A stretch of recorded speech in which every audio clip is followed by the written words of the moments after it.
ஆண்டவருடைய பரிசுத்த நாமம் மகிமைப்படுவதாக. நீங்கள் சுகமாயிருப்பீர்கள் என்று கர்த்தருக்குள் விசுவாசிக்கிறேன்.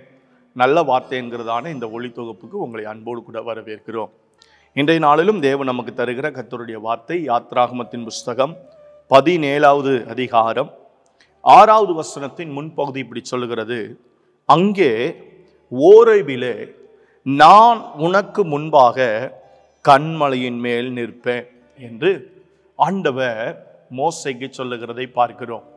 இஸ்ரவேல் ஜனங்களை மோசே வழி நடத்துகிறார். தேவன் அநேக ஆலோசனைகளை கொடுத்து அந்த மோசே இஸ்ரவேல் ஜனங்களை வழி நடத்துவதற்கு கர்த்தர் மோசேக்கு உதவியாக இருக்கிறார், துணை நிற்கிறார். வேதத்தில் நம்ம வாசிக்கிறோம், நான் உனக்கு ஆலோசனை தருவேன் என்று ஆண்டவர் சொல்லுகிறதை பார்க்கிறோம். நடக்க வேண்டிய வழியை நான் உனக்கு என்ன செய்வேன்? காட்டுவேன். உன்மேல் கண் வைத்து உனக்கு ஆலோசனை சொல்லுவேன் என்கிற வசனத்தை நம்ம வாசிக்கிறோம். அநேக நேரங்களில் தேவன் ஆலோசனையை மட்டும்தான் கொடுப்பார் என்று நாம் நினைக்கிறோம். அப்படி அல்ல. ஆலோசனை கொடுக்கிற கர்த்தர் ஆலோசனை கொடுப்பதோடு இருந்து விடாமல் அந்த சூழ்நிலையில் நமக்கு முன்பதாகவே போய் நமக்காக கிரியை செய்வதற்கு கர்த்தர் ஆயத்தமாயிருக்கிறார். கர்த்தருக்கு ஸ்தோத்திரம் உண்டாவதாக.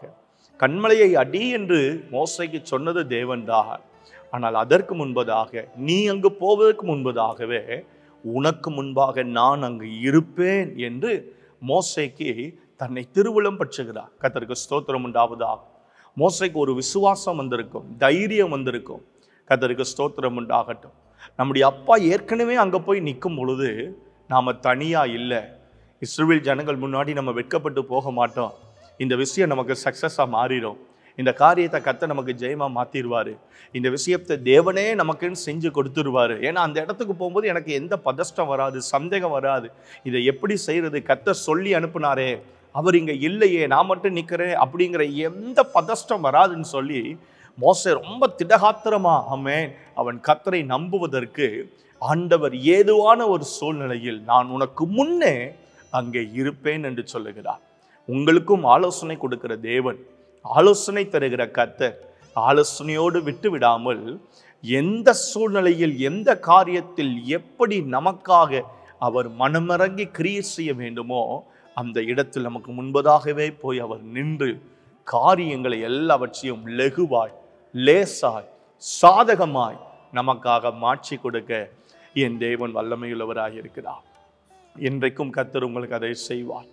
நீங்கள் உங்கள் ஆஃபீஸ்க்கு போவதற்கு முன்பதாகவே உங்களுக்கு முன்னே அவர் போயிருப்பார். கோணலானவைகளை செவையாக்குகிற கர்த்தர், நமக்கு முன்னே போகிற தேவன், முன்னே போய் யாருடைய இருதயத்திலெல்லாம் பேசி எதெல்லாம் கர்த்தர் ஸ்தோத்திரம் நமக்கு சாதகமாக மாற்ற வேண்டுமோ அவை எல்லாவற்றையும் கர்த்தர் நமக்காக அவர் செய்து முடிக்க அவர் உண்மையுள்ளவராக இருக்கிறார்.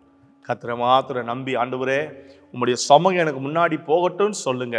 நிச்சயம் உங்கள் வாழ்க்கையில் இன்னைக்கு நீங்கள் கர்த்தருடைய பிரசனம் முன்பதாக போய் உங்களுக்காக அவர் ஆயத்தம் பண்ணுகிற அந்த மேன்மையை நீங்கள் காண கர்த்தர் உங்களுக்கு உதவி செய்வார்.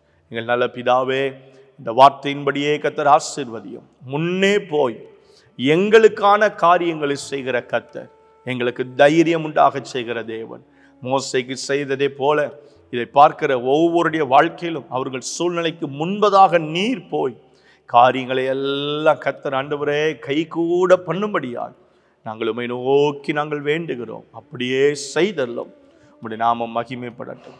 இயேசுவின் அற்புதமான நாமத்தில் பிதாவே, ஆமென், ஆமென். Have a good day. கர்த்தர் உங்களை ஆசீர்வதிப்பாராக. ஆமென், ஆமென்.